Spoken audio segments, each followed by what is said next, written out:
Olá, bem-vindos ao canal Adoro História. Deixe seu like, compartilhe e siga o canal.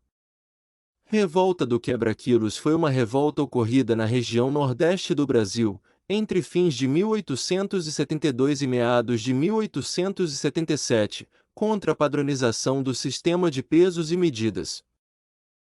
Contexto: em 26 de junho de 1862 foi aprovada no Império do Brasil uma lei determinando que o sistema de pesos e medidas então em uso seria substituído em todo o Império pelo sistema métrico francês, na parte concernente às medidas lineares de superfície, capacidade e peso.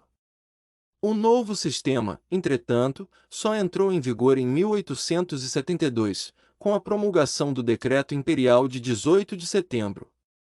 Em 1874 estavam também ainda em uso no Brasil uma grande variedade de outros pesos e medidas, como a braça, a légua, o feixe, o grão, a onça, o quintal e muitos outros padrões, aos quais a população estava acostumada. Com a substituição dessas medidas concretas e conhecidas por medidas novas e abstratas, pequenos lavradores e consumidores temiam ser desfavorecidos nas suas relações com os comerciantes e cobradores de impostos. A revolta foi contemporânea e teve coincidência de geografia e objetivos com os rasgalistas, movimentos contra a lei de 1874 implantando o serviço militar obrigatório por sorteio. A tentativa de implantação do novo sistema métrico no país provocou revolta em diversos lugares. No estado da Paraíba, por exemplo, onde tudo começou, João Vieira, o João Carga d'Água, liderou os revoltosos que iniciaram o movimento no povoado de Fagundes em Campina Grande num dia de feira, onde quebraram as medidas. Caixas de madeira de 1 e 5 litros de capacidade, fornecidas pelo poder público municipal e usadas pelos feirantes, e atiraram os pesos dentro de um açude da cidade chamado hoje de Açude Velho. Os revoltosos cresceram em número, e já então sob a liderança de Manuel de Barros Souza, conhecido como Neco de Barros, e Alexandre Viveiros, invadiram a cadeia da cidade e libertaram os presos, incendiaram o cartório local e os arquivos da prefeitura. Em mais de 70 outras localidades nordestinas, o povo se rebelou, invadindo as câmaras e destruindo as medidas e os editais. Diversos motivos determinaram o descontentamento da população. Uma delas foi a cobrança de taxas para o aluguel e aferição dos novos padrões do sistema métrico, balanças, pesos e vasilha de medidas. A lei que os criaram proibia a utilização dos antigos padrões, e os seus substitutos deveriam ser alugados ou comprados na Câmara Municipal à razão de R$ 320 por carga. Os comerciantes, por sua vez, acrescentavam ao preço das mercadorias o valor do aluguel ou da compra dos padrões, o que encarecia ainda mais os produtos para a população. Outra razão foi a criação do chamado Imposto do Chão, cobrado dos feirantes que expunham no chão da feira as mercadorias que pretendiam vender. E uma terceira, o estabelecimento das novas regras de recrutamento, sobre as quais se dizia que não escapariam do voluntariado militar nem as pessoas de posses. Por todas essas razões o número de revoltosos cresceu de forma acelerada, já que era engrossada por comerciantes, por proprietários de imóveis, por pequenos agricultores cuja receita dependia da venda semanal de sua produção na feira, e também por consumidores que se sentiam diretamente atingidos em virtude da elevação de preços dos produtos que precisavam adquirir. A luta contra a sistemática inovadora se estendeu a muitos outros municípios, e acabou envolvendo também os estados de Piauí, Paraíba, Pernambuco, Alagoas e Rio Grande do Norte. Neste estado, das 13 vilas rebeladas, cerca de 5 eram da região do Seridó, Acari, Currais Novos, Flores, Jardim e Príncipe. Repercussão. Pela repercussão favorável que encontrou, a revolta dos quebra-quilos preocupou fortemente as autoridades provinciais porque vilas inteiras do Nordeste aderiram à rebelião contra o decreto que impunha a implantação de um novo sistema métrico, com seus habitantes saqueando feiras e destruindo pesos e medidas do comércio. Mas a enérgica repressão promovida pelo governo imperial foi bem-sucedida, porque as forças militares conseguiram em pouco tempo pacificar a região, sem necessidade de confrontos mais sérios. Deixe seu like, compartilhe e siga o canal.